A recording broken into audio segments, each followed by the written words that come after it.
동화 작가이시죠. 정채봉 선생님의 처음의 마음으로 돌아가라라는 책에 보면 만남이라고 하는 시가 있습니다. 가장 잘못된 만남은 생선과 같은 만남이다. 만날수록 비린내가 묻어오니까. 가장 조심해야 할 만남은 꽃송이 같은 만남이다. 피었을 때는 환호하다가 시들면 버리니까. 가장 비천한 만남은 생선과 같은 만남이다. 만날수록 비린내가 묻어오니까. 가장 시간이 아까운 만남은 지우개 같은 만남이다. 금방의 만남이 순식간에 지워져 버리니까. 가장 아름다운 만남은 따라서 합니다. 손수건 같은 만남이다. 왜 손수건 같은 만남이 아름다울까요? 힘이 들 때는 땀을 닦아주고 슬플 때는 눈물을 닦아주니까. 우리 경산중앙교회는 정말 가장 아름다운 만남의 공동체인 줄로 믿습니다. 힘들 때는 어떻게 해줘야 될까요? 땀을 닦아주고요. 또 슬플 때는 눈물을 닦아주고. 동역자들끼리 오늘 리더스 컨퍼런스인데 우리 목자, 리더 또 교사분들끼리 우리 사역하다 보면 힘들 때 있잖아요. 사역하다 보면 슬플 때 있잖아요. 그때 옆에서 서로 땀을 닦아주는 동역자가 있고 또 눈물을 닦아주는 동역자가 있으면 얼마나 힘이 나는지 모릅니다. 그리고 여러분의 구역에서 여러분들이 힘들어하는 분들의 땀을 닦아주고 슬퍼하는 분들의 눈물을 닦아주는 그런 리더, 그런 목자가 되시기를 주님의 이름으로 축복합니다.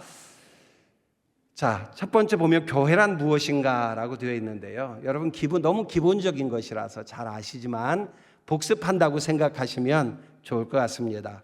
교회는 세상으로부터 부름받은 하나님의 백성이요 동시에 세상으로 보냄받은 그리스도의 제자다. 맞습니까? 여기에는 두 가지 중요한 의미가 있어요. 세상으로부터 부름받은 하나님의 백성이라고 하는 것에는 특권이 담겨 있습니다. 하나님께서 우리가 부름받을 만한 자격이 있어 불러주신 것이 아니에요. 하나님의 은혜로 우리를 불러주셨어요. 그게 특권입니다. 그 다음에 또 한 가지는 사명입니다. 하나님의 은혜로 부름받은 우리들은 이제 세상으로 어떻게 해요? 보냄을 받았습니다. 그게 바로 파송이죠. 요한복음 20장 21절에서 부활하신 예수님이 이렇게 말씀하셨죠. 아버지께서 나를 보내신 것 같이 나도 너희를 보내노라. 한번 따라서 해보실까요? 나도 너희를 보내노라. 이게 바로 사명입니다. 이렇게 교회는 두 가지 의미가 균형을 이루어야 진정한 공동체가 되는데 제가 보니까 우리 경산중앙교회는 바로 이 두 가지 조화를 잘 이루고 있는 것 같아요. 우리 목사님을 통해서 경산중앙교회에 대한 이야기를 제가 들었을 때 특별히 부름받은 특권에만 안주하는 것이 아니라 보냄받은 사명에 충실한 교회가 그 대표적인 교회가 바로 경산중앙교회구나라고 하는 생각을 제가 하게 되었습니다. 또 두 번째 교회의 존재 이유는요. 여러 가지 이유가 있지만 특별하게 세 가지가 있는데 첫 번째는 하나님을 무엇하기 위해서? 예배하기 위해서 교회는 존재합니다. 이사야 43장 21절에 보면 이 백성은 나를 위하여 지었나니 나를 찬송하게 하려 함이니라 라고 말씀했죠. 여기 찬송은 바로 예배를 의미합니다. 두 번째는 세상을 향해 증거하기 위해서 교회가 존재하죠. 부름받은 백성일 뿐만 아니라 세상으로 보냄받은 그리스도의 제자라고 말씀을 드렸습니다. 바로 교회는 그 사명을 감당해야 된다고 하는 겁니다. 그것이 교회의 존재 이유이기 때문입니다. 우리 교회는 큰 교회니까 더 이상 부흥할 필요가 있을까? 아니요. 교회가 크고 작고의 문제가 아닙니다. 이것은 사명이에요. 교회의 존재 이유예요. 할렐루야. 우리 경산중앙교회는 제가 보니까 굉장히 큰 교회예요. 아마 이 지역에서 가장 큰 교회가 아닐까 하는 생각을 합니다만 그래도 복음을 전하는 것은 교회 존재 이유고 사명인 것을 믿으시길 바랍니다. 목사님이 욕심이 많아서 교회를 부흥시키려고 하시는 게 아니에요. 이게 교회에 존재하는 이유이고 본질이고 사명이기 때문에 우리는 그리스도를 증거해야 한다고 하는 겁니다. 세 번째, 교회 자체를 위해 따라서 합니다. 훈련하기 위해. 훈련하기 위해서 교회는 존재합니다. 에베소서 4장 11절 12절에 보면 그가 어떤 사람은 사도로, 어떤 사람은 선지자로, 어떤 사람은 복음 전하는 자로, 어떤 사람은 목사와 교사로 삼으셨으니. 자, 여기 목사와 교사로 삼으셨다라고 말씀하셨는데, 이 목사와 교사는 직분이 두 직분이 아니에요. 헬라어 정관사가 하나만 붙어 있습니다. 그러니까 한 직분이에요. 그러니까 목사와 교사라고 했을 때 이 뒤에 교사는 목사의 본질적인 사역이 교사라는 것을 의미하는 겁니다. 그래서 오늘 이 리더스 컨퍼런스에 참여하신 목자, 리더, 교사들은 가장 목회자다운 그런 사역자들이라고 하는 사실을 기억하시길 바랍니다. 자, 이렇게 목사와 교사를 주신 이유, 훈련하기 위해서 주신 거예요. 12절에 보면 이는 성도를 온전하게 하여. 사람이 저절로 온전해질 수 없습니다. 여기 온전하다는 말은 구비하다, 성숙하다 그런 의미예요. 완전하다는 의미하고는 좀 다릅니다.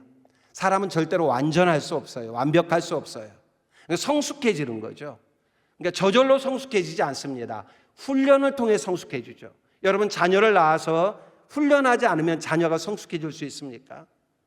교회도 마찬가지예요. 아무리 기본 성품이 좋은 분이라 할지라도 일단 교회에 왔으면 훈련을 받아야 그 훈련을 통해서 온전한 그리스도의 제자가 되고, 그 온전한 그리스도의 제자들이 어떻게 해요? 봉사의 일을 통해서 여러분이 각 구역의 목자로 또 교회학교 교사로 이 봉사의 일을 통해서 그리스도의 몸인 경산중앙교회를 세워가는 소중한 동역자들인 것을 믿으시길 바랍니다. 이 일을 위해서 누가 필요하다고요? 목사가 필요하다고요. 목사를 통해서 여러분들이 훈련받고 교육받고, 그래서 목자가 되고 교사가 되고 리더가 되어서 각 구역과 또 교회 학교를 섬기게 되는 거죠. 디모데후서 3장 16절 17절 잘 아는 말씀이죠. 우리 함께 읽어보겠습니다. 시작. 모든 성경은 하나님의 감동으로 된 것으로 교훈과 책망과 바르게 함과 의로 교육하기에 유익하니 이는 하나님의 사람으로 온전하게 하며 모든 선한 일을 행할 능력을 갖추게 하려 함이라. 아멘. 자, 성경을 주신 두 가지 이유가 있습니다. 하나는 믿지 않는 자를 믿고 구원받게 하기 위해서, 그 지혜를 주시기 위해서 15절에 나와 있는데요. 성경을 주셨고, 두 번째 이유는 하나님의 사람으로 어떻게 하기 위해서? 온전하게 하기 위해서요. 이게 온전하다는 말 말씀드렸죠? 성숙해지는 거예요. 교훈과 책망과 바르게 함과 의로 교육해서 하나님의 사람으로 온전해지도록 하는 것. 이게 바로 성경을 주신 목적입니다. 자, 그러면 하나님께서 목사를 주신 목적과 성경을 주신 목적에서 공통점이 있어요. 무엇 하도록 하기 위해서? 하나님의 사람을 온전하도록, 성숙한 그리스도인이 되도록 하기 위해서 하나님은 목사를 통해 하나님의 말씀인 성경을 재료로 가지고, 교재를 가지고 교회라고 하는 기관을 해서 훈련하도록 그렇게 말씀해 주셨다라고 하는 겁니다. 자, 그런데요, 제가 이렇게 우리 경산중앙교회 와서 보니까 정말 많은 교회들이 벤치마킹하고 본받고 또 좀 배웠으면 좋겠다라는 생각이 들어요. 아주 좋은 교회, 아주 훌륭한 교회. 코로나 때도 가장 먼저 발빠르게 어려운 교회들과 이웃들을 섬긴 것으로 제가 알고 있고요. 이번 튀르키예 지진에서도 가장 발빠르게 많은 한국 교회들을 섬기고 있지만 앞장선 교회가 우리 경산중앙교회가 아닌가 싶습니다. 그러나 지상교회는 아무리 좋은 교회라도 완전할 수는 있다 없다? 있다 없다? 없다. 없습니다. 우리 교회가 아무리 좋은 교회지만 그러나 완전하지 않습니다. 지상교회는 절대로 완전하지 않습니다. 그래서 우리에게 필요한 게 있어요. 따라서 합니다. 사랑, 관용. 사랑과 관용이 필요합니다. 오카는 목사님이 쓰신 평신도를 깨운다라는 책에 보면 이상론 중독증이라고 하는 글이 있어요. 제가 조금 읽어드리겠습니다. 제자훈련의 목표가 예수님이라는 표준을 지향하고 있어서 잘못하면 모든 사고와 표준이 이상론으로 치우칠 여지가 참 많은 것 같다. 교회를 보는 시각도 자연히 이상론으로 흐르는 편이다. 그러면 이상주의가 나쁜 것인가? 이상주의가 나쁜 것이 아니라 그것이 끼치는 부작용이 나쁜 것이다. 지상교회는 절대로 완전하지 않다. 아무리 예수님 제자가 되라고 외치는 지도자라도 그 개인으로는 불완전의 대명사에 지나지 않는다. 그럼에도 불구하고 많은 평신도가 무의식 중에 이상주의의 안경을 쓰고 교역자를 보고 또 교회를 평가하는 것이다. 이것은 정말 위험한 일이다. 왜 그런가? 이상론에 젖은 사람은 무엇인가 자기 표준에 미치지 못하는 것을 보면 히스테리성 반응을 일으키는 경향이 없지 않다. 이상론은 부족한 것, 약한 것, 어떤 경우에는 조금 악하게 보이는 것들을 포용하려는 관용 대신 완벽할 것을 항상 요구하기 때문이다. 그래서 목사에게 약간의 냄새만 나도 깜짝 놀라고 교회에서 그렇게 대수롭지 않은 사건을 보아도 무슨 지진이나 터진 것처럼 솟아친다. 이상론은 사람을 약하게 만든다. 현실에 적응할 수 있는 힘을 빼앗는다. 우리가 잘 아는 바와 같이 무균실에 오래 있으면 면역 기능이 저하되어 밖에 나오는 즉시 감기 바이러스나 다른 균에 감염되기 쉬운 것을 볼 수 있다. 어떤 의미에서는 이상론 역시 무균실과 같은 기능을 하고 있다고 볼 수 있다. 이상론은 우리가 달려가야 할 목표로 남아야지 우리를 중독시키는 마약이 되어서는 안 된다. 우리가 교회를 바라볼 때 이상론 중독증이 되면 안 된다는 것을 오카는 목사님이 정말 예언처럼 말씀해 주셨어요.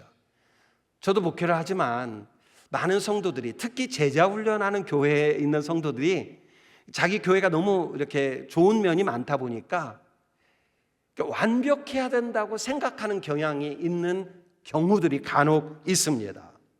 아마 오카는 목사님도 그것을 느끼셨던 것 같아요.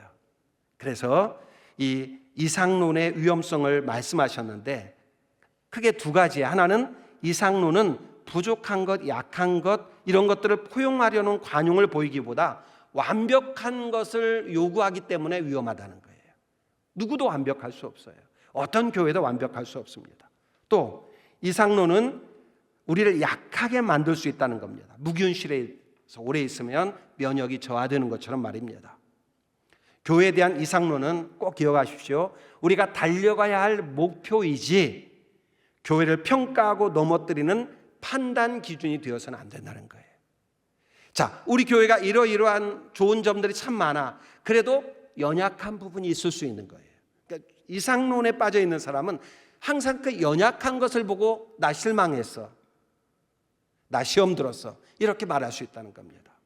뭐 아무것도 잘 모르는, 훈련도 받지 않은 그런 성도들은 그렇게 생각할 수도 있어요. 모르니까. 그러나 적어도 리더스 컨퍼런스에 참여하시는 목자나 리더나 교사들 정도의 우리 동역자들은 절대로 이상론 중독증에 빠져서는 안 되고, 우리 교회가 너무 좋은 교회이지만 그러나 부족한 점이 있을 수 있다. 그리고 그 부족한 점이 있을 때 아까 제가 말씀드렸죠. 사랑과 관용이 필요하고, 거기 한 가지 더 추가한다면 기도가 필요하겠죠. 자, 이런 기본적인 것을 전제한 후에 제가 우리 하늘평안교회 이야기를 잠시 나누겠는데요. 1991년도에 교회를 개척했습니다. 몇 년일까요? 지금 32년째입니다. 제가 29살 때 교회를 개척했습니다. 그러면 제 나이가 이제 가늠이 되죠? 이제 만 60이 좀 지났습니다. 우리 나이로는 61세이지만 29살 때, 지금도 저는 목회가 뭔지 아직 잘 모르겠거든요. 근데 29살에 제가 뭘 알고 목회를 했겠습니까? 어느 날 부교역자로 서울에서 전도사로 있는데 담임 목사님이 2천만 원의 개척금이 모아졌나 봐요. 어느 분이 헌금을 해서. 근데 이걸 쓰셔야 되는데 서울에서는 2천만 원 가지고 도저히 개척이 안 되고 춘천에 가서 교회를 개척 좀 해보면 어때? 그렇게 저한테 묻는 거예요. 저는요, 정말 특별한 은사가 하나 있습니다. 그때나 지금이나. 혹시 그 은사가 뭔지 아시겠어요? 어떤 은사일 것 같아요? 예, 거절의 은사입니다. 저는 매사에 자신감이 부족하고 소극적이고 소심해서 그냥 괜히 한 번 못한다고 하는 게 아니라 진짜 못하기 때문에 못한다는 얘기를 잘해요. 목사님 저 못해요. 개척을 어떻게 해요? 제가 아무것도 준비가 안 돼 있는데. 그래서 저는 우리 교회에서 못한다고 하는 사람들을 너무 잘 이해해요. 제가 못한다는 얘기를 잘하니까 우리 성도들 중에 목사님 저 못해요 그러면 그래 저분이 오죽하면 저렇게 말씀하시겠어. 그렇다고 여러분 못한다고 하지 마세요. 하나님의 뜻이면 순종해야 되니까. 자, 이렇게 제가 못한다고 하니까 목사님이 그래 뭐 할 수 없지 이렇게 말씀하셨을까요? 그때 하시는 말씀이 있죠, 목사님들이. 여러분들도 하셔야 되는 말씀이 있어요. 뭘까요? 예, 기도 한번 해봐요. 기도 한번 해봅시다. 여러분 이게 굉장히 중요한 말이에요. 그러니까 나는 못한다고 생각을 해서 못한다고 했어요. 근데 목사님이 기도 한번 해보세요. 근데 제가 그 말까지 거절할 수 있어요, 없어요? 없어요. 그래서 알겠습니다, 목사님하고 제 아내하고 함께 기도를 했습니다. 근데 그때 하나님께서 기도 가운데 주신 말씀이 요한복음 12장 24절 말씀이었어요. 내가 진실로 진실로 너희에게 이르노니 한 알의 밀이 땅에 떨어져 죽지 아니하면 한 알 그대로 있고 죽으면 많은 열매를 맺느니라. 그 말씀 여러분도 잘 아시는 말씀이잖아요. 저도 평소에 잘 알고 있었던 말씀입니다. 여러분 그런데 이 하나님의 말씀이 그냥 머리로 아는 것과 이 가슴으로 와 닿는 것은 또 느낌이 다른 것 같아요.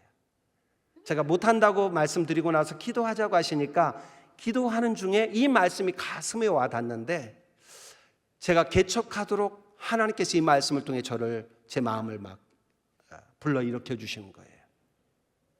제가 거절의 은사가 있다고 했습니다. 못한다고 하는 것 제가 가장 잘하는데 그래도 하나님의 뜻이라고 생각이 되는 일에는 제가 거절하지 못해요. 그럼 목사가 아니죠. 그러면 그리스도인이 아니죠. 그러면 목자가 아니죠. 내 인간적인 생각으로는 못해. 그런데 하나님의 뜻이라고 생각되면 순종하는 것, 그것이 바로 목자요 리더요 교사인 줄 믿으시길 바랍니다. 그렇게 춘천에 와서 개척을 했어요. 자, 그런데 그렇게 개척을 했는데 아무 준비도 안 돼 있으니까 좌충우돌 그냥 한 10년은요 교회가 조금 부흥들라고 하면 또다시 무너지고 또 자기들끼리 싸우고 또 목사가 어떻고 저떻고 막 또 이야기하고 우리 교회는 뭐 옛날에 다니던 교회는 이러지 않았는데 왜 이 교회는 이래. 성도들이 왜 이렇게 말이 많아요? 저는 개척하기 전까지는 몰랐어요. 제가 부교역자로 있을 때도 성도들이 말이 이렇게 많은 줄을 몰랐어요. 근데 별의별 말들을 다 쏟아내요. 그러면서 교회가 항상 문제가 되는 거예요. 그러다가 2000년도에 제가 제 44기 칼세미나 참여를 하고 옥하는 목사님 만나고 나서 목회 방향을 잡기 시작했어요. 그 후로는 이제 한 우물을 파는 마음으로 제자 훈련을 하면서 목회를 해왔는데 그러면서 하나님께서 교회를 하나하나 이렇게 세워오셔서 지금 32년째 사역을 하고 있습니다. 저희 교회가 얼마나 어렵고 힘들었는지 저는 한 가지 제가 이렇게 확신하는 게 있었어요. 개척하면서 나는 그리고 우리 교회는 평생 개척교회 상황을 벗어날 수 없을 거야 라고 하는 확신을 가지고 목회했어요. 여러분 그러니 제가 얼마나 믿음 없는 목사예요. 저 같은 목사 보고 위로받으시길 바랍니다. 여러분들도 저 같은 확신 가지고 지금 그 목자하는 분이 혹시 계실지 몰라요. 우리 구역은 절대로 부흥될 수 없어. 나같이 부족한 사람이 목자인데 어떻게 우리 구역이 부흥될 수 있어? 이렇게 확신하고 지금 이 자리에 계신 분 혹시 계시면 저를 보고 위로받으시고, 저런 목사도 하나님이 쓰시는데 우리 구역 하나님 부흥시켜 주실 거야, 이렇게 다시 믿음으로 변화되시기를 축복합니다. 하나님은 약한 자를 들어 강한 자를 부끄럽게 하실 때가 참 많으신 것 같아요. 하나님은 나의 강점을 사용하시기도 하지만 나의 가장 연약한 부분을 통해서 당신의 영광을 드러내시기도 하는 것 같아요.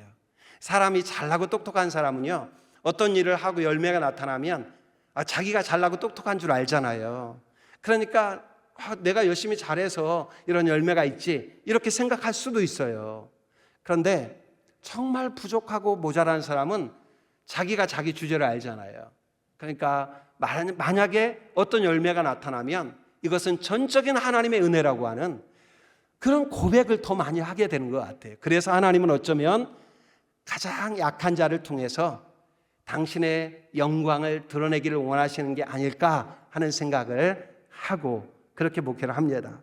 제 아내가 어느 신문사가, 우리 교단에 있는 어떤 신문사가 공모한 신앙 수기에서 저희 개척교회 당시 이제 그 글을 써서 수상한 그 신앙 수기가 있는데 그 글 일부를 제가 읽어드리겠습니다. 너무나 가난했다. 아무런 비전도 보이지 않았다. 더 이상 이렇게 사는 것은 그야말로 시간 낭비라는 생각이 들었다. 쌀이 떨어져 라면으로 끼니를 때워야 할 때도 자주 있었다. 당시 난 한 가지 버릇이 생겼다. 길을 걸을 때 땅을 보고 걷는 버릇. 모든 것이 너무 힘들어서 감히 하늘을 바라볼 엄두를 내지 못했던 것이다. 예, 제가 말씀드렸던 것처럼 정말 저희가 개척한 교회는 여러 가지 환경과 상황, 또 저 자신을 보더라도 이 개척 상황을 벗어날 수 있는 희망이 조금도 보이지 않았어요. 그런데 지금의 교회까지 이룰 수 있었던 것은 정말 전적인 하나님의 은혜가 아닌가 하는 생각을 해요. 제가 당시 얼마나 철이 없었는지요. 열심히 한 것이 하나 있는데 여러분이 한번 맞춰보세요. 첫 번째, 사지선다형으로 묻겠습니다. 신방을 아주 열심히 했다. 개척하면서 목회가 어려우니까 아주 신방을 열심히 했다. 1번. 두 번째, 목사는 설교 준비가 가장 중요하니까 신방할 때도 별로 많지 않고 설교 준비 열심히 했다. 두 번째. 세 번째, 시간이 많아서 테니스를 열심히 했다. 네 번째, 이 개척교회 상황을 벗어나기 위해서 기도와 전도를 열심히 했다. 자, 번호로 대답해 보세요. 몇 번입니까? 몇 번이요? 저 갈렸어요. 3번, 4번. 4번 고맙습니다. 3번은 정확합니다. 예, 저도 4번이면 너무 좋겠는데 제가 그때 테니스를 얼마나 열심히 쳤는지 몰라요. 사람들이 저를 테니스 코치인 줄로 오해할 정도로. 그러니까 지금 생각하면 참 철없는 목사였다라는 생각이 드는데, 또 한편으로 그 어렵고 힘든 암울한 시기에 테니스가 있었기에 내가 버티고 견디지 않았나. 여러분, 예수님 때문에 버티고 견디는 것, 물론 우리가 신앙생활 가장 중요한 거지만 때로는 하나님께서 이런 일들을 통해서도, 또 주변의 동역자나 여러 가지 일들을 통해서도 우리를 버티고 견디게 하시는 것 같아요. 그래서 지금 돌아보면 아쉬움이 솔직히 있습니다만 감사한 것은 제가 그때 그 어려움을 그래도 참고 견뎠구나라고 하는 것. 여러분, 우리가 사역하다 보면 정말 너무 힘들 때 있잖아요. 다 내려놓고 싶을 때 있잖아요. 아마 여기 계신 분들도 작년 연말에 어떻게든 내가 목자 내려놓으려고 내가 무슨 수를 써서라도 금년에는 교사, 내년에는 안 한다고 할 거야. 무슨 수를 써도 나는 이제 리더는 더 이상 못해. 이렇게 결심하고 또 결심하고 담당 목사님 찾아갔다 퇴짜 맞고 그래서 이 자리에 앉아 계신 분들 계시죠?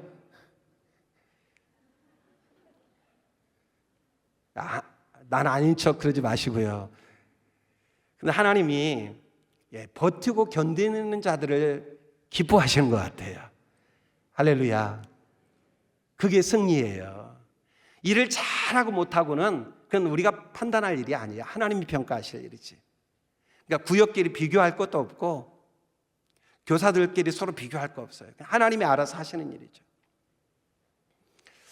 제가 그때 당시에 그렇게 테니스를 열심히 쳤는데 그때 저를 가르쳐줬던 코치가 있어요. 그 코치가 난 크리스찬이었어요. 아니 굉장히 교회에 대해서 부정적이었어요. 특히 목사들을 싫어했어요. 그러니까 저를 이렇게 레슨 해주면서도 별로 곱지가 않았어요. 시선이. 처음에는 대충대충 하는 것 같고 레슨도. 그런데 그 코치가 제가 테니스 배운 지 2년 만에 전도가 돼서 우리 하늘평화교회에 나오신 것을 믿으시길 바랍니다. 그래서 제가 개척하면서 자랑하는 게 딱 하나 그거예요. 그분 전도한 거. 그런데 그분이 얼마나 많이 전도를 했는지 몰라요. 그리고 그분이 안수 집사님을 거쳐 지금은 장로님이 되신 걸 믿으시길 바랍니다. 여러분, 나는 정말 아무것도 아닌 것 같고 나는 아무것도 못할 것 같고 그런데 그분한테 레슨 받은 목사님들이 수도 없이 많아요. 그러니까 목사님들을 싫어하죠. 그분이 목사들 안 만났으면 싫어하겠습니까? 그런데 그분을 예수 믿게 하고 그분이 지금 장로님 되셔서 얼마나 신실하게 교회 사역을 감당하고 있는지 몰라요. 여러분이 지금 내가 하는 일이 아무것도 아닌 것 같고 나는 우리 경산중앙교회에서 정말 존재감이 전혀 없는 것 같고 걱정하지 마세요. 하나님은 존재감 없는 것처럼 보이는 나를 통해서 당신의 역사를 이루어 가시는 것을 믿으시길 바랍니다. 그렇게 교회를 개척하면서 또 제자훈련을 만나고 카누 목사님 만나고 이제 목회 한 방향을 향해서 지금까지 나아오게 되었고요. 또 이런 여러 가지 이야기를 다 나눌 수는 없지만 이렇게 제자훈련을 통해서 하나님께서 주신 너무나 많은 열매들이 있습니다. 너무나 귀한 열매들이 많은데 제가 오늘 그 강의 안에 두 가지를 말씀을 드렸어요. 하나는 분립개척입니다. 저희 교회가 2016년이 25주년이었습니다. 25주년. 제가 2008년도에 3개월의 안식월을 다녀왔는데 3개월의 안식월을 다녀오면서 하나님께서 제 마음에 두 가지 비전을 주셨어요. 하나는 개척교회 목회자들을 섬기는 일과 다른 하나는 교회를 개척하는 일. 근데 당시로서는 저에게 얼토당토하지 않은 그런 그 비전이었어요. 제가 무슨 자격으로 개척교회 목회자들을 섬겨요? 뭐 그분들이 모여 있으면서 저를 오라고 하는 것도 아닌데 도와달라고. 근데 하나님께서 기가 막힌 방법으로 저를 개척교회 목회자들을 섬기시도록 인도하셔서 지금까지 매월 개척교회 목회자들 모임을 제가 섬기고 있습니다. 하나님께서 우리가 지금은 아무 희망이 없는데 비전을 주실 때가 있어요. 그 비전이 정말 하나님의 뜻인지 우리가 기도하면서 나아가다 보면 하나님께서 그 길을 인도해 주시거든요. 또 하나 비전을 주셨다고 그랬죠. 교회를 개척하는 비전. 그거는 더더욱 말도 안 되는 그런 비전이었어요. 그래도 하나님께서 제 마음에 그런 감동을 주셔서 제가 성도들하고 2008년도에 안식월을 다녀오고 나서부터 계속 기도를 했습니다. 그리고 2016년도 드디어 25주년 기념으로 분립개척을 하려고 다 계획을 하고 있는데 재직교회에서 그만 그게 부결이 됐어요. 시기상조입니다. 우리 다음에 하십시다. 계속 기도는 해왔는데 제가 그때 얼마나 충격을 받았는지. 목회의 회의감도 생기고 제자훈련의 회의감도 생기고 아니 이거 하나님께서 주신 비전이라서 같이 기도해왔고 성도들도 다 기쁘게 기도했거든요.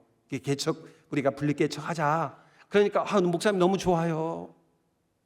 우리 이 비전 가지고 같이 기도해요 하고 기도해왔는데 막상 하려고 하니까 이게 연기가 돼버린 거예요. 말이 좋아 연기지 사실 저는 이게 부결됐다고 생각을 했거든요.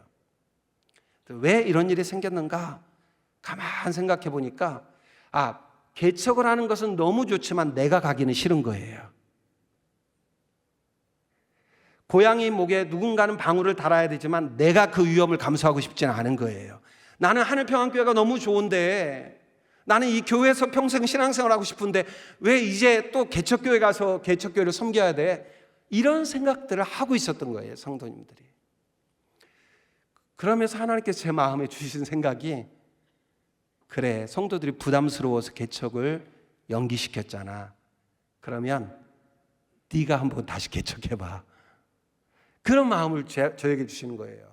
깜짝 놀랐죠. 아니, 제가 무슨 다시 개척을 해요. 그 어려운 현실로. 저는 개척교회 상황을 지금 쭉 돌아보면 너무 은혜스럽고 너무 감사하지만, 그러나 돌아가고 싶지는 않아요. 여러분, 왜 그런 거 있잖아요. 신혼 시절에 뭐 숟가락 젓가락 2개씩 놓고 그렇게 알콩달콩 살았던 시절 얼마나 행복했어요. 그렇죠? 그런데 지금 다시 그 시절로 돌아가라고 하면 가고 싶은 분 계세요? 그 가난했던 시절, 그 뭐 김치 하나 놓고 맛있게 먹던 시절, 나 지금 다시 그 시절로 갈래요? 그런 분 혹시 계세요? 저도 그래요. 저도 그 시절이 너무 아름답고 제게 너무 은혜로운 추억이지만 다시 개척하고 싶지 않거든요. 근데 하나님께서 제게 그런 마음을 주시는 거예요. 그래서 제 아내하고 의논하고, 하나님 이런 마음을 주시는데 어떻게 할까? 하나님의 뜻이면 순종해야죠 뭐. 제 아내가 또 그렇게 얘기를 하는 겁니다. 그래서 그러면 우리가 교회를 개척하는 걸 하십시다. 그리고 교회를 개척하기로 마음을 먹고 이제 계속 한 6개월을 같이 기도를 했습니다. 우리 가족들만 같이.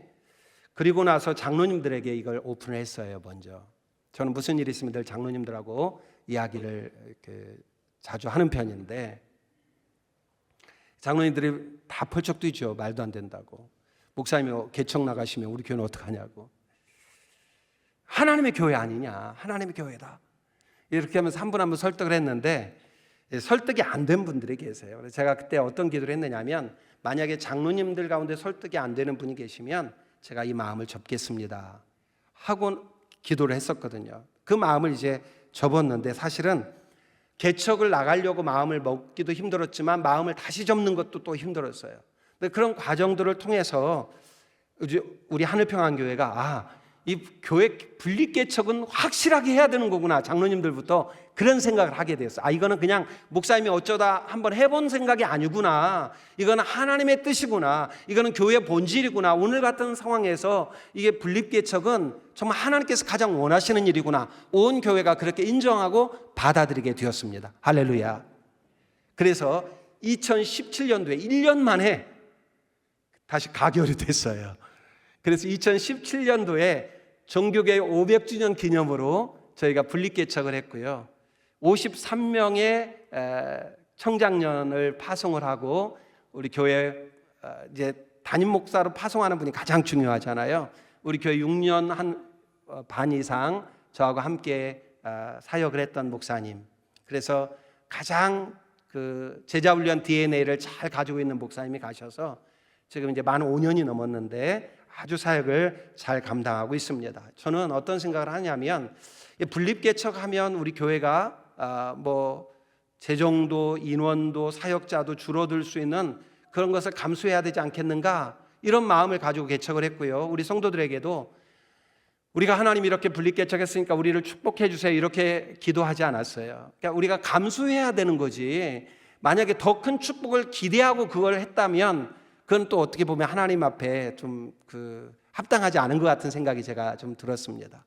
그런데 여러분, 놀랍게도 6개월도 되지 않아서 53명 나간 모든 거기에는 중요한 훈련받은 분들이 대부분이었고요. 중요한 자원들이 많이 나갔어요. 그런데 인원, 재정, 또 사역, DL, 저희 교회는 부장님을 DL이라고 하는데 부장님도 나갔고, 이런 분들이 파송이 되었지만 6개월도 안 돼서 그 이상으로 채워진 걸 믿으시길 바랍니다. 우리가 하나님의 뜻에 순종하면 욕심 부리지 않아도, 내가 욕심 부리지 않아도 하나님께서 그 모든 일을 당신의 뜻 안에서 이루어 가시는 분이심을 믿으시기를 축복합니다. 그러니까 우리는 항상 무엇만 생각하면 되느냐, 이것이 하나님의 뜻이냐 아니냐 이것만 생각하면 되지, 내 재정, 내 형편, 내 상황, 내 환경 이런 거 계산하면 안 되는 것 같아요. 하나님의 일은 누가 해요? 하나님이 하십니다. 하나님께서 누군가를 통해 감동시키셔서 그 사람을 통해서 하나님께서 일하시는 것을 보게 돼요. 그래서 우리는 언제나 이것이 하나님의 뜻이다라고 하는 확신이 들면 그 일을 온 교회가 함께 믿음으로 섬기고 믿음으로 함께하는 것이 가장 중요하지 않는가 하는 생각을 합니다. 자, 이제 평신도 지도자의 자기 관리에 대해서 말씀을 좀 나누겠습니다. 여러분들이 평신도 지도자로서 리더로서 역할을 감당하면서 탈진을 할 때가 있어요. 저도 목회하면서 제가 목회자로서 탈진할 때가 많이 있기 때문에 이제 몇 가지를 여러분과 나누려고 하는데, 첫 번째, 자신의 상태를 동역자들과 나눌 필요가 있어요. 내가 믿음 좋은 사람인데, 이렇게 믿음 좋은 사람인 줄 알고 있는데 다른 분들이 내가 이렇게 탈진했다고 이야기하면 실망하지 않을까? 아니요. 우리는 누구나 다 연약한 인간이에요. 성경의 기라성 같은 인물들도 다 탈진을 경험했어요. 우리가 잘 아는 것처럼 엘리야 같은 인물들도 탈진을 경험했잖아요. 그래서 동역자들과 함께 나누는 게 필요해요. 나의 상황과 나의 상태를 나누고 기도해 주시도록 중보기도를 요청하는 것이 중요합니다. 두 번째, 동역자들과 함께 사역해야 됩니다. 혼자 가면, 빨리 가려면 혼자 가고 멀리 가려면 함께 가라는 아프리카 속담이 있죠. 나 혼자 사명 감당하다 보면 쉽게 탈진이 오게 되고요, 또 탈진을 극복하기도 어렵습니다. 그래서 우리 구역에서 또 우리 교회 학교에서 동역자들과 함께 하셔야 돼요. 우리 목자님께서 혼자 우리 교회 우리 구역의 동역자들 아직 믿음이 약하니까 내가 혼자 하지 뭐, 청소든 뭐든 해야 될 일이 있으면 혼자 하려고 하지 마시고 함께 하는 훈련을 자꾸 하시고, 그것도 훈련이거든요. 그러다 보면 탈진 상태를 빨리 극복해 나갈 수가 있습니다. 세 번째, 따라서 합니다. 배우자에게 도움을 청하라. 예. 우리가 사역하면서 가장 중요한 동역자는 배우자예요. 할렐루야. 예. 가장 중요한 동역자가 누구예요? 배우자. 그래서 배우자에게 도움을 청해야 됩니다. 배우자의 격려가 가장 큰 힘이 됩니다. 우리가 누군가를 격려하고 누군가에게 격려를 받을 때 참 힘이 되잖아요. 그런데 그 중에 가장 큰 힘은 배우자의 격려예요. 그래서 탈진이 되었을 때 여러분 공감해 주시고, 여러분 배우자를 공감해 주시고 다독여 주시고 위로해 주시고 힘이 되어 주시고, 그래서 부부가 함께 일어서고 함께 승리하는 그런 우리 목자와 리더들이 되시기를 축복합니다. 네 번째, 여행을 떠나라. 성 아우구스티누스는 세계는 한 권의 책과 같아서 여행하지 않는 자는 오직 그 책의 한 페이지만 읽는 것과 마찬가지다라는 말을 했습니다. 우리가 인생을 살아가면서 책 한 권이 있는데 거기 한 페이지만 읽고 사는 건 너무 불행하잖아요. 우물안 개구리로 사는 것은 너무 불행하잖아요. 세상이 이렇게 넓은데 그 우물안이 전부인 건 줄 알고 살면 안 되잖아요. 그런데 그것을, 그 우물안을 뛰어넘기 위해 필요한 것 중에 하나가 여행이라고 하는 거예요. 뭐 당일 여행이든 휴가 때 여행이든 이런 여행을 통해서 우리는 탈진을 극복할 수 있고요. 또 좋은 친구를 만나라. 좋은 동역자, 좋은 친구. 저는 사람들과 많이 만나는 스타일이 아니에요. 사람들을 만나는 걸 별로 안 좋아해요. 저는 혼자 있는 걸 좋아해요. 그런데 목회를 어떻게 해요? 정말 하나님의 은혜가 아니면 목회할 수 없어요, 저는. 그래서 제가 매일 하나님 앞에 두 가지를 기도해요. 일용할 양식을 주옵소서. 주기도문에 나온 기도 있죠. 여러분 일용할 양식 기도하시나요? 뭐 먹고 사는데 아무 문제 없는데, 지장 없는데. 아니요. 음식만 많다고 먹을 수 있는 거 아니에요. 내 건강이 또 먹을 수 있는 건강이 되어야 먹는 거예요. 일용할 양식을 위해서. 그 다음에 또 한 가지, 저는 일용할 은혜를 달라고 날마다 기도해요. 데일리 브레드와 더불어 데일리 그레이스. 하나님, 오늘도 제게 은혜를 주옵소서. 오늘 저는 경산중앙교회 리더스 컨퍼런스에서 그 강단에 설 자신이 없어요. 하나님, 저에게 일용할 은혜를 주세요. 목회할 때 제 힘으로는 목회를 못해요. 저 같은 성격이 어떻게 교회 개척해요? 우리 김종원 목사님 아까 저하고 이렇게 좀 많이 닮았다 그러셨는데 저도 전혀 몰랐어요. 우리 김종원 목사님 겉으로 뵐 때는 누가 뭐 저런 분이 내성적이에요. 여러분 내성적이라고 이렇게 생각 처음에 와서 뭐 깊이 알면 이제 하시겠지만 그 내성적이실까요? 우리 목사님 그렇게 생각하신 분 혹시 계세요? 제가 볼 때는 한 분도 안 계실 것 같아요. 저도 몰랐어요. 저도 목사님이 너무 뭐 앞에 서면 말씀도 잘하시고 은혜로우시고 인도도 잘하시고 뭐 부러운 게 너무 많은데 제가 지난번에 호주 컨퍼런스를 같이 갔다 왔는데 제가 강의를 마치고 나니까 목사님 저한테 오셔가지고 저하고 똑같다 그러시는 거예요. 근데 제가 얼마나 위로가 됐는지 몰라요. 우리 김 목사님 같은 분도 제가 볼 때는 하나에서 열까지 너무 모든 걸 다 앞에서 잘 인도하시는데 그런 분들도 저렇게 나 같은 성향을 가지고 계시는구나. 하나님의 은혜로 사역하시는구나. 저도 그래요. 하나님의 은혜로 사역을 합니다. 그래서 사람 만나는 거를 싫어하는데 그래요. 안 만나려고 그래요. 가끔 이제 제 선배나 후배 중에서 춘천에 와서 전화를 해요. 춘천 왔더니 생각나서 전화했다고. 제가 속으로 춘천 왔으면 그냥 왔다 가면 되지. 왜 나한테 전화를 해? 죄송해요. 목사답지 못하죠. 솔직히 그런 생각이 드는 걸요. 뭘 어떻게 해요? 만나기 싫은데. 그런데 지금은 조금 바뀌었어요. 이제 나이가 60 되고 이렇게 세월이 좀 흐르니까 와서 전화해 주면 고마워요. 그래도 나를 잊지 않고 와서 전화해 주는구나. 그래도 기본 성향은 있어요. 기본 성향. 저희 교회가 제 목양실이 4층에 있습니다. 그래서 제가 4층에서 목양실 밖으로 나오면 1층이든 2층이든 우리 성도들이 있어서 막 이야기하는 소리가 들릴 때가 있어요. 그러면 제가 다시 들어가요. 저희 교회 가서 이러지는 마세요. 제가 저희 성도들 싫어하는 거 아니에요. 싫어하면 어떻게 목회해요? 너무 좋아요. 우리 성도들 너무 사랑스럽고 너무 고맙고 너무 좋아요. 근데 이게 본능적으로 도로 들어가요. 이게 사람 만나는 게 부담스러운 거예요. 그리고 이제 문 열고 나와서 아무 소리 안 나면 그 다음 내려가요. 엘리베이터 타기 전에 제가 항상 1층에서 혹시 무슨 소리가 나나. 저는 교회 가면 언제가 제일 좋으냐? 월요일 날 우리 교회에 아무 교역자도 출근 안 하고 아무도 없을 때가 제일 좋아요.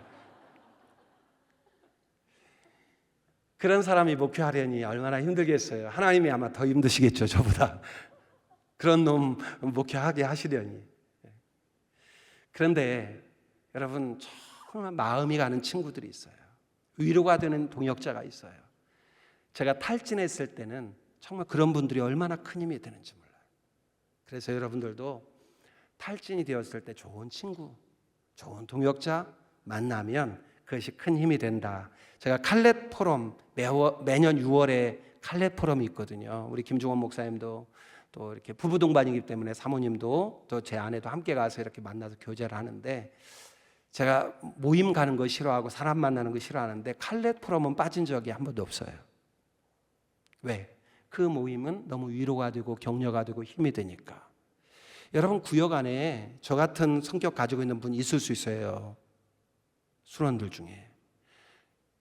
목자들 가운데도 그런 분 계실 수 있어요.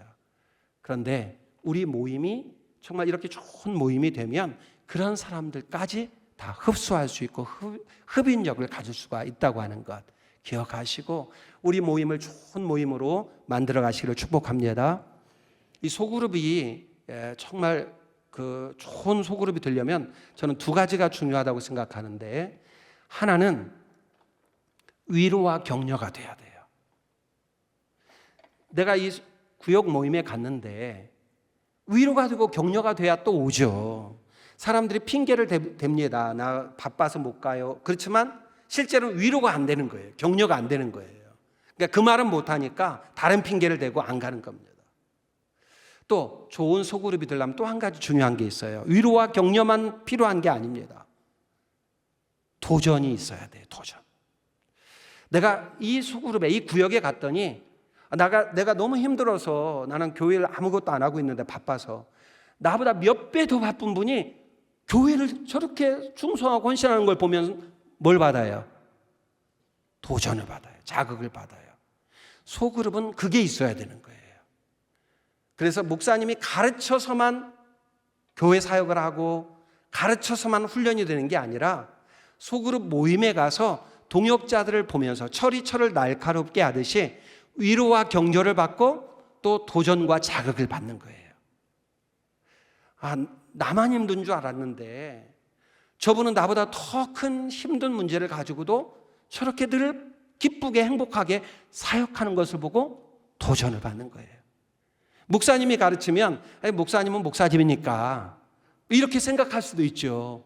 그런데 나하고 똑같은 평신도가 그렇게 살아가는 모습을 보면 도전이 되는 거예요. 여러분 소그룹이 잘 되려면 이 두 가지가 필요한 겁니다. 자, 이제 8번째, 착한 사람 콤플렉스를 버려야 됩니다. 착한 사람 콤플렉스에 빠진 사람은 다른 사람들에게 자신이 착한 사람이라는 사실을 어필하기 위해서 애를 쓰게 됩니다. 그래서 내가 병든 것을 모르고 살아가요. 내가 탈진한 것도 모르고 살아가요.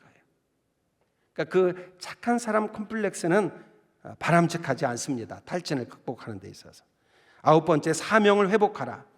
탈진을 극복하는 가장 좋은 방법, 물론 쉼도 필요하지만 하나님 주시는 사명을 붙들면 회복할 수 있어요. 목자의 사명, 교사의 사명, 리더의 사명이 나를 살리는 것을 믿으시길 바랍니다.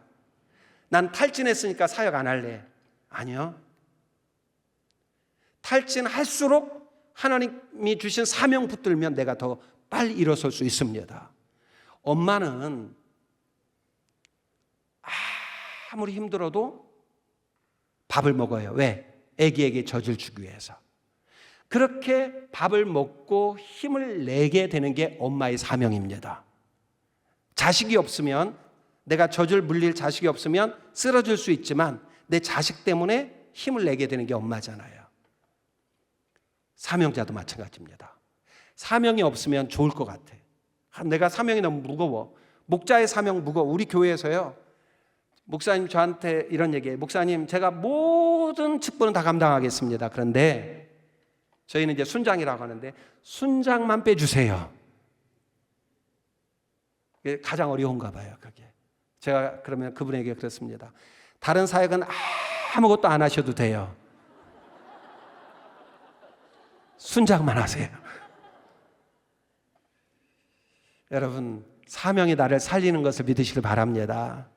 내가 힘드니까 이거 내려놓으면 편할 것 같죠? 천만의 말씀이에요. 내가 목자의 사명이 있기 때문에, 리더의 사명이 있기 때문에, 교사의 사명이 있기 때문에 억지로라도 새벽기도 참여하고, 억지로라도 큐티하고, 억지로라도 성경 읽고, 억지로라도 금요 철야 참여하고 예배 드리고, 이렇게 하면서 내가 회복되는 거예요. 할렐루야. 혹시 나 탈진했어요, 나 이제 쉴래요. 잠깐의 쉼은 필요할 수 있어요. 잠깐의 쉼은. 그렇지만 사역을 내려놓는 것은 합당하지 않다라고 하는 겁니다. 탈진할수록 사명을 회복하는 것이 극복에 좋다. 10번째, 하나님의 은혜를 구하라. 따라서 합니다. 하나님의 은혜를 구하라. 말씀드린 것처럼 우리는 하나님의 은혜 아니면 살 수 없어요. 할렐루야. 하나님의 은혜 아니면 살 수 없어요. 한순간도 하나님의 은혜 아니면 살 수 없어요. 여러분, 내까짓 게 뭐라고 교만할 수 있어요. 하나님이 내 숨통 한 번 쥐면 그냥 오늘로 우리는 하늘나라 가는 거예요. 살아 숨쉬는 동안 하나님의 은혜 안에서 하나님을 위해 살아가는 것보다 더 복되고 의미 있는 일이 어디 있습니까? 여러분, 이 자리에 앉아 있는 것이 우리 경산중앙교회에서 가장 가장 복된 자리라는 것을 꼭 기억하시길 바랍니다. 하나님께서 내까짓 게 뭐라고, 내까짓 게 뭐라고 목자의 사명을 주시고 리더의 사명을 주시고 교사의 사명을 주십니까? 그게 은혜 아닙니까? 그리고 내 힘으로 사명 감당하는 거 아니잖아요. 은혜로 감당하는 거잖아요. 그 은혜에 힘입어서 끝까지 승리하시기를 축복합니다. 그 다음에 담임 목사에 대한 평신도 지도자의 자세에 대해서 제가 조금 기록을 해놨는데, 평신도 지도자는 목회자가 어떤 존재인가를 좀 알아야 될 것 같아요. 제가 볼 때는 저희 교회 제가 성도들을 교육하는 내용입니다. 이것은 저희 평신도 지도자들을. 여러분, 목사님이, 우리 김종원 목사님이 아까도 환하게 웃으면서 이 자리에서 찬양 인도하고 뭐 얼마나 보기 좋았는지 몰라요. 은혜롭고. 저도 이 자리에서 목사님만은 못하지만 환하게 웃죠. 예. 그런데 평신도 지도자는 목사의 웃음 너머에 있는 고뇌를 볼 수 있어야 그게 평신도 지도자예요. 우리 목사님은 다 싱글벙글, 얼마나 좋은 일이 많으면 저렇게 웃어. 나는 너무 힘들어 죽겠는데. 우리 목사님이 좋은 일이 너무 많으신가 봐. 어떤 분은 그러고 시험 들어요.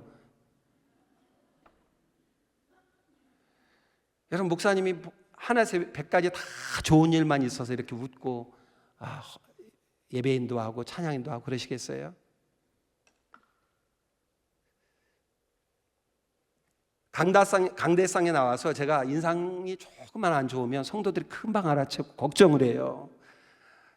목사님 무슨 일 있으신가? 그리고 또 문자하는 분도 계셔요.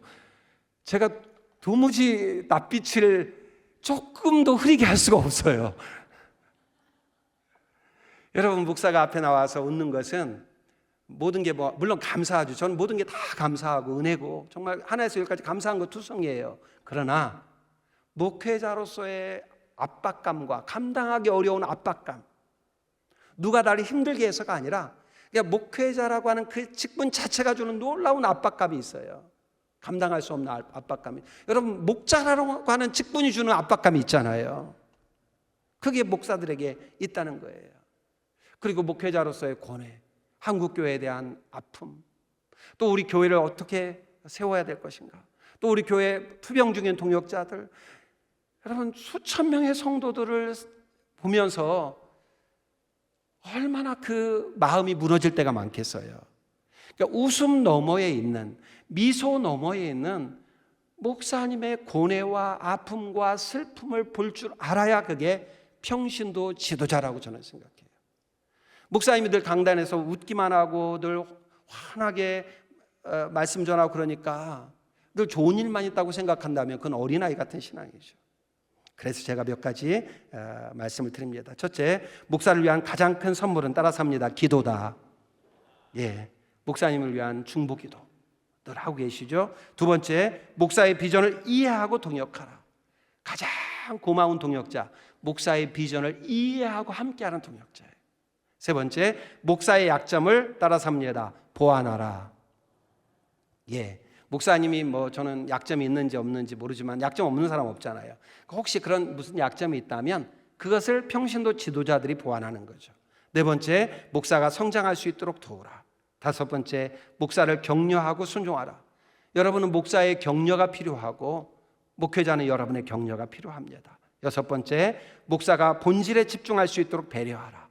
말씀 사역에 집중할 수 있도록 나머지는 여러분이 감당하는 거. 그러자고 여러분이 세워진 거예요.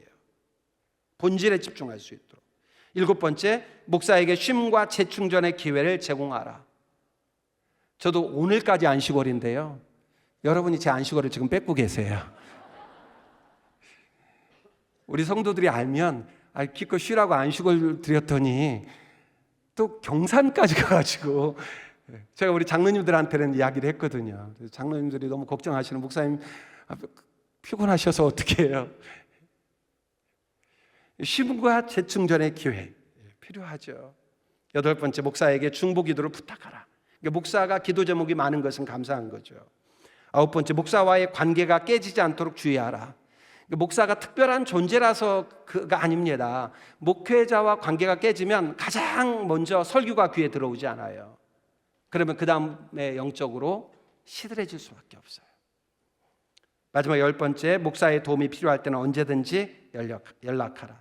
제가 이 부분은 자세히 설명하지 않겠습니다. 왜냐하면 제가 브로그로 작년 1월 달에 디사이플에 낸 원고가 있어서 여러분들 그걸 읽어보시면 될 것 같습니다.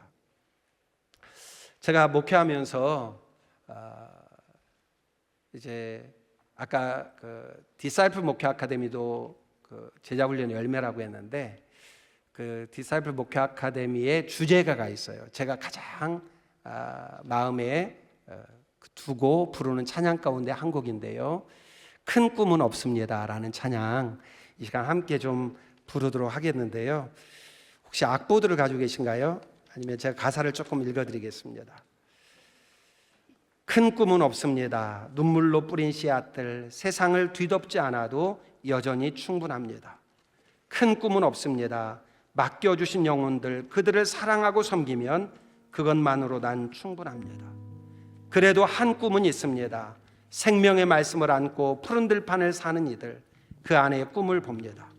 한 꿈은 있습니다. 하늘 보좌 버리고 낮아져 이 땅에 오신 주님만이 나의 꿈이십니다. 여러분, 목자가 큰 꿈을 가지면 구역 순원들이 피곤해져요. 왜? 목자의 큰 꿈을 이루는 도구가 돼버려요. 우리 지도자는 큰 꿈을 갖기보다는 예수 그리스도라고 하는 한 꿈을 가져야 진정한 지도자로서의 사역을 감당할 수 있습니다. 그런 마음의 결단을 가지고 우리 함께 이 찬양 부르겠습니다.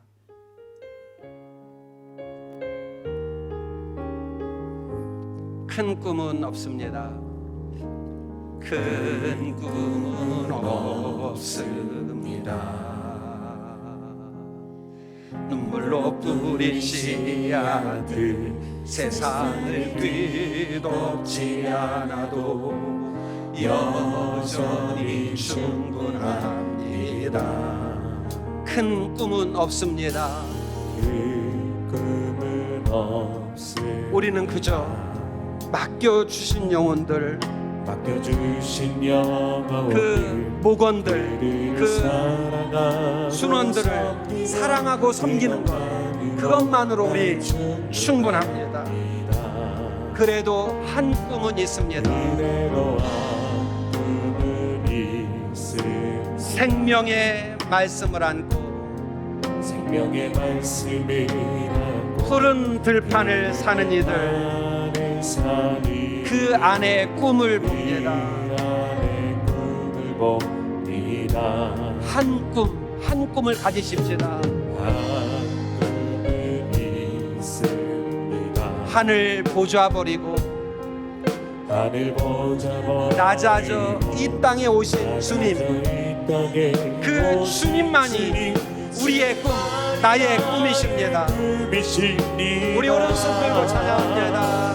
주님만이 내 사랑입니다. 세상을 내려놓고 엎드리오니 그런 나를 사용하시는 주님만이 나의 꿈이신 주님만이 내 사랑입니다. 주님만이 내 사랑입니다. 세상을 내려놓고 엎드리오니 그런 나를 사용하시는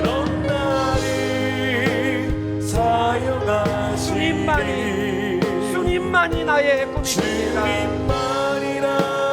다시 마지막으로 고백합니다. 주님만이 내 사랑입니다. 우리 그렇게 고백하십시다. 내 평생 오직 주님만이 내 사랑이십니다. 오직 주님만이 내 꿈이십니다. 그런 나를 사용하시는 주님만이 나의 꿈이십니다. 우리 이 시간 주여 한번 부르시고 오늘 부족한 제가 전한 메시지 가운데 여러분 마음에 와닿는 것이 있다면 그거 붙들고 하나님, 내가 하나님 마음에 합한 목자 되기 원합니다. 하나님, 내가 주님 위해 살아가는 리더 되기 원합니다. 한 영혼을 살리는 교사 되기 원합니다. 주님, 나를 불쌍히 여겨 주옵소서. 주님, 나에게 일용할 은혜를 주옵소서. 그 간절한 마음 가지고 주여 한번 부르고 기도하겠습니다. 주여. 하나님 아버지, 은혜와 사랑에 감사합니다.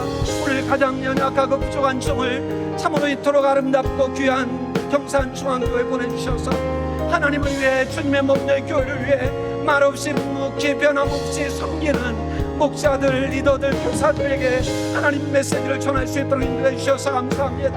하나님, 온 몸과 마음을 다해 충성하고 헌신하고 희생하는 하나님 귀한 리더들에게 하나님께서 크고 놀라운 은혜를 허락하여 주옵소서. 하나님, 우리는 연약하고 부족하지만 오늘도 하나님 주신 사명 하나님 믿음으로 감당하기 원합니다. 일용할 양식과 더불어 우리에게 일용할 은혜를 허락하여 주옵소서.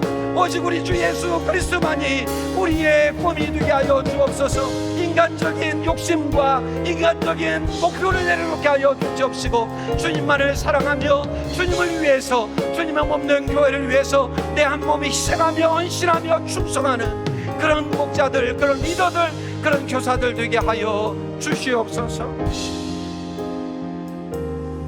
하나님, 저희가 무엇이라고 이토록 아름답고 귀한 공동체에서 목자의 사명, 리더의 사명, 교사의 사명을 허락해 주셨습니까? 하루에도 수십 번 넘어질 때가 있고 자빠질 때가 있습니다. 하나님에 대해서 원망하며 불평할 때가 있습니다. 그런 저희를 불쌍히 여기셔서 구원해 주시고 훈련시켜 주시고 목자 삼아 주신 것 감사합니다. 주여, 이제 내 힘으로 이 사명 감당하는 것이 아니라 오직 우리 주 예수 그리스도의 힘과 능력과 지혜를 힘입어 이 사명 끝까지 감당할 수 있도록 인도하여 주옵소서. 감당하다가 때로 지칠 때가 있습니다. 때로 낙심될 때가 있고 상처될 때가 있습니다. 그때마다 십자가에 달려 죽으신 예수 그리스도를 바라보며 주님만이 나의 꿈이십니다, 주님만이 내 사랑입니다 고백하며 끝까지 승리하는 우리 모든 동역자들 되게 하여 주시옵소서. 예수님의 이름으로 축복하며 기도합니다. 아멘. 할렐루야. 우리 감사합니다. 감사 박수하겠습니다. 목사님 내려가시면 안 됩니다. 여기. 자, 우리 어생남 목사님 여러분 어떠셨어요? 행복하셨나요? 예, 우리 한 번 더 감사의 박수 하도록 하겠습니다. 이 시간에는 질의응답의 시간을 좀 가질 텐데 제가 어생남 목사님께 저희 교회 리더스 컨퍼런스의 강의를 진짜 거짓말하지 않고 20번쯤 부탁했습니다. 왜 그럴까요? 사람 만나는 것을 부담스러워해서. 진짜세요. 근데 그 거절을 진짜 진지하게 하셨어요. 근데 제가 진지하게 또다시 요청을 했죠. 그래서 오늘 오신 김에 뽕을 빼야 됩니다. 그냥 보내드릴 수가 없습니다. 뭐든지 여러분 질문을 할 수 있도록 여러분이 좀 이렇게 마이크, 우리 교육자들이 갖고 있으니까 손 들면 마이크를 빨리빨리 전달해 드릴 테니까 짧게라도 우리 목사님의 강의도 좋았지만 또 이렇게 질의응답 시간을 통해서 녹아나는 그런 시간이 있으리라 생각되니까요. 뭐든지 궁금하면 질문하시면 좋겠는데 우리 이 시간에 사모님 또 오셨으니까 좀 잠시 소개하는 거 좋을 것 같아요. 제가 어디 계시는지 좀. 예, 한번 일어서 주시겠어요? 지금 센터에 계십니다. 예, 고맙습니다. 고맙습니다. 춘천에서 오늘 새벽 5시 20분에 출발하셨어요. 어제 저녁에 오셔도 충분한데 그것도 역시 사람 만나는 게 부담스러워서 그냥 당일에 왔다 가시는 그냥 내 친구의 그 질문을 드리면 좋을 것 같아요. 아까도 말씀하셨습니다마는 목양실이 4층인데 밑에 1층 2층에서 성도들이 부시락부시락 거리는 소리 있으면 바로 들어가신다고. 그럼 진짜 목회가 힘드실 것 같은데 그런 점이 저랑 똑같은 거예요. 그래서 한번 목회에 진짜 어떤 어려움이 진짜 있으신지 한번 말씀해 주시면 좋겠습니다. 목사님의 기질 이런 것들이 여러분 약점이긴 하지만 또 하나님이 또 선용하시기도 하시니까 그런 것들을 나눠주시면 좋을 것 같아요.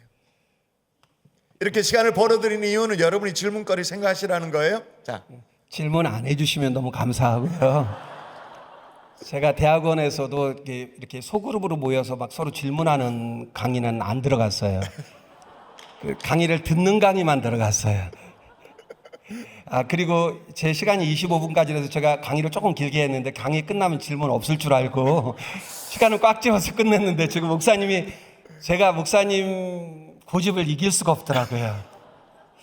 네, 제 그 인간적인 연약함은 제가 뭐 강의 중에도 말씀을 드렸지만 정말 사람 만나는 것 자체, 특히 약속되지 않은 만남에 대해서 굉장히 제가 힘들어하는데, 그래서 하나님께서 당신의 일을 위해서 저를 필요할 때는 그 말씀드린 것처럼 그 은혜를 주셔서 그 사명을 감당케 하시는 것 같아요. 제 자녀들의 말에 의하면 아버지는 어느 한 분야에만 특화된 사람 같다. 예를 들어서 10가지 중에 9가지는 모르는데 한 가지는 꼭 그것도 몰라야 정상인데 하나님 일을 위해서 하나님께서 그 특화시켜 주시는 것 같다. 그렇게 제 자녀들이 이야기하더라고요. 제가 보니까 목사님도 그러신 것 같아. 하나님이 여러 가지로 저보다 특화된 게 더 많으신 그런 목사님 같아요. 혹시 여러분 질문하실 분 손 들어 주시면 우리 교육자들이 빨리빨리 마이크 전달하겠습니다. 조금 저쪽에 있습니다. 여기도 있고 빨리 전달해 주세요. 우리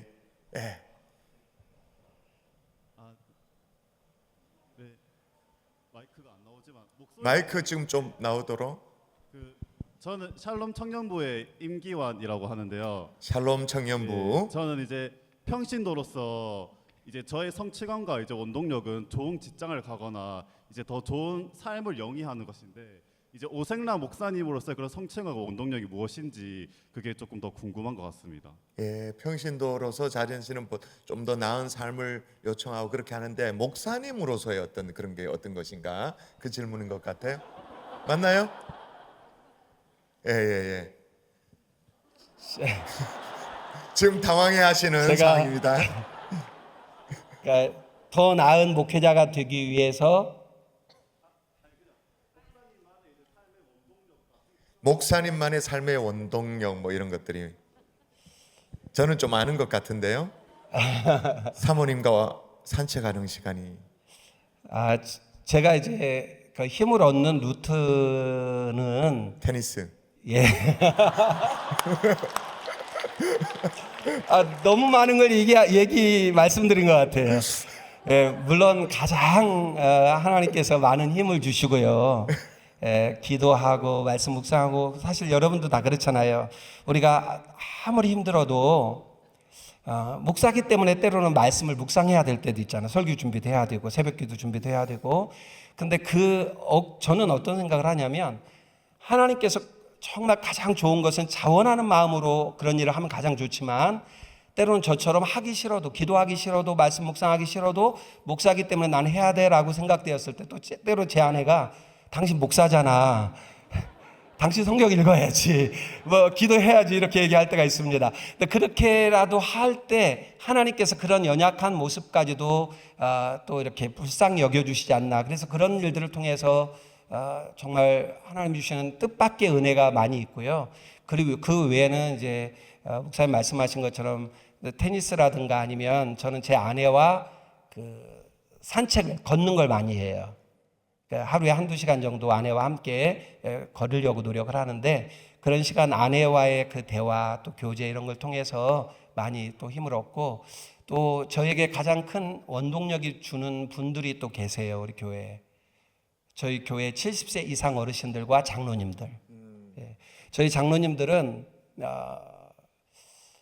좀 어떻게 보면 약간 무조건적으로 저를 이렇게 사랑해 주시고 응원해 주시고 염려해 주시고 그래서 제가 어떤 생각을 하냐면 이런 장로님들 앞에서 내가 꼼수 부리면 정말 나쁜 놈이지 라고 생각될 정도로 저에게 정말 저도 뭐 이렇게 머리가 아예 없는 건 아니잖아요. 좀 남아 있잖아요. 그래서 머리 쓸 줄 알거든요. 그런데 너무 장로님들이 좋으시니까 너무 그리고 정말 잘해 주시니까 내가 더 잘해야 되겠구나라는 생각. 그리고 70세 이상 어르신들도 너무너무 좋아해요. 저는 이제 40, 50대는 별로 안 좋아해요. 70세 이상을 좋아해요. 거의 대부분 40, 50대입니다. 아, 죄송합니다. 저희 교회를 말씀드리는 겁니다. 예. 예, 또 질문을 하시는데요. 이제 저희들 사실 이제 저희 교회가 1호 분립 개척을 코로나 전 지금부터 대략 한 4년 전에 하고 원래 저희 교회 사명으로 쭉 가지고 있는 것이 2호 분립 개척을 하는 게 저희들의 사명이기도 해요. 혹시 이제 훈수 이렇게 한번 똑같이 개척 사역을 한 상황 속에서 경산주와 함께 이렇게 하시면 더 좋겠다 뭐 있다면 말씀해 주시죠. 사실 제가 이제 목사님도 분립개척 하신 얘기를 제가 조금 들었어요. 강의하시는 할 때 얘기하시는 거를 제가 들으면서 우리보다 훨씬 더 잘 준비하시고 훨씬 더 잘 이렇게 개척을 하셨구나라는 생각이 들었습니다. 아니 그게 아니라 네, 그런데 1호 분립 개척 때 53명? 예. 우리는 26명. 어떻게 하면 많이 보낼 수 있는지 노하우. 저희가 처음에 이제 1차 신청을 받으니까 굉장히 강조를 많이 했음에도 불구하고 약 한 30명 정도가 신청을 했어요. 저희는 서로 가족들끼리만 의논하고 동역자들끼리는 의논하지 않게 했어요. 왜냐하면 이게 파벌이 형성이 될 수도 있다는 생각이 들어서 동역자들끼리 하면 야 우리 가자 뭐 가자 이렇게 막 해서 친한 사람들끼리 또 모아서 가는 게 꼭 좋은 건 아니라는 생각이 들었습니다. 그래서 동역자들끼리는 나누지 말고 기도해라 각자. 가족들하고는 함께 나누면서 기도해라. 그래서 가족들은 마음이 하나가 되어야 된다라고 이야기를 했고요.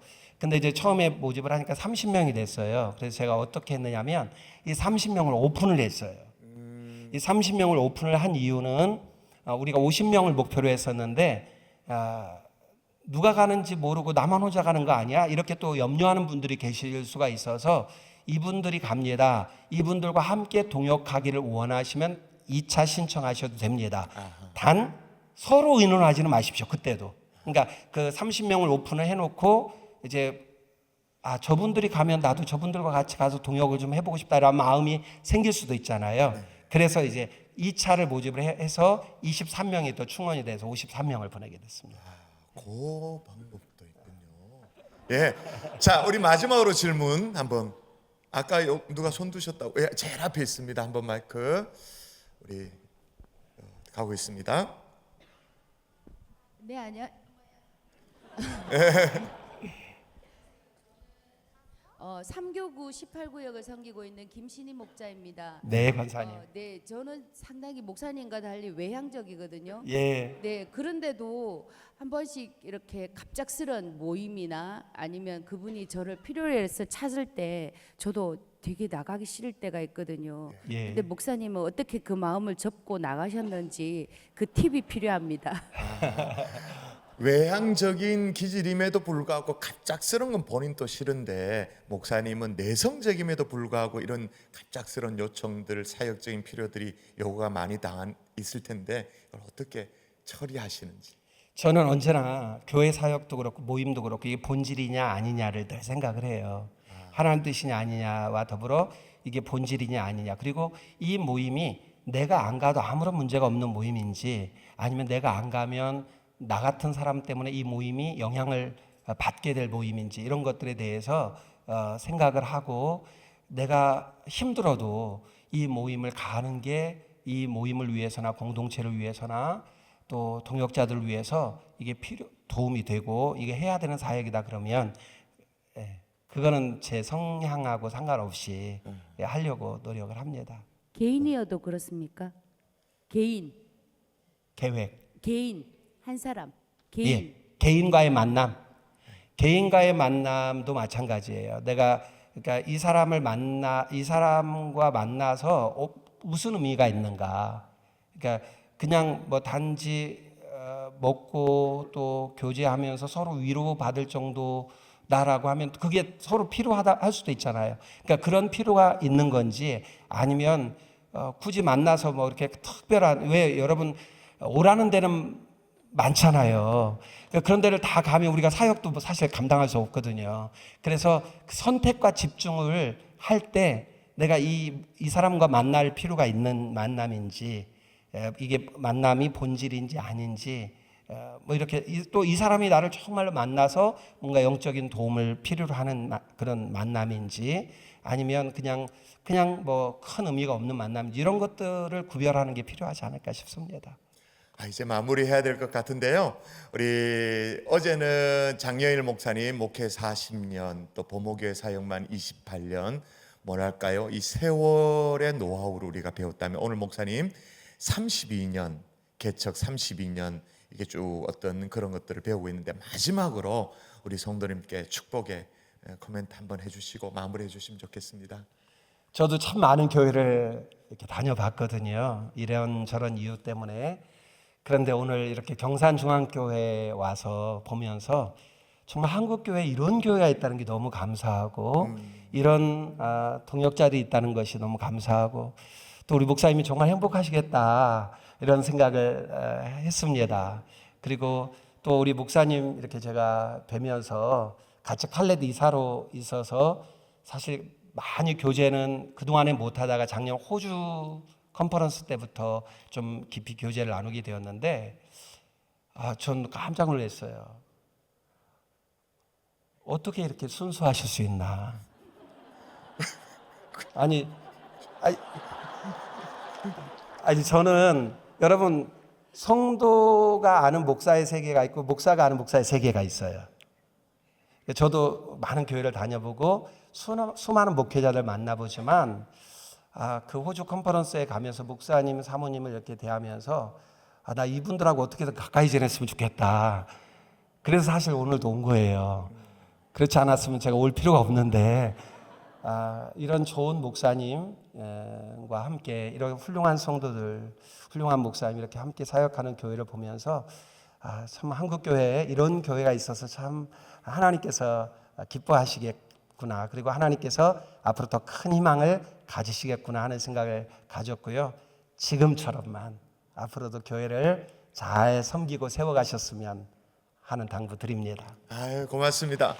자, 목사님께서 이제 오늘까지 안식월이라고 해서 이제 안식월을 마치면 내일 이제 첫 이제 복귀 메시지를 전하셔야 되는데 또 이제 먼 거리를 올라가셔야 되잖아요. 우리 고맙습니다. 감사의 박수 한번 하도록 하겠습니다. 고맙습니다. 네.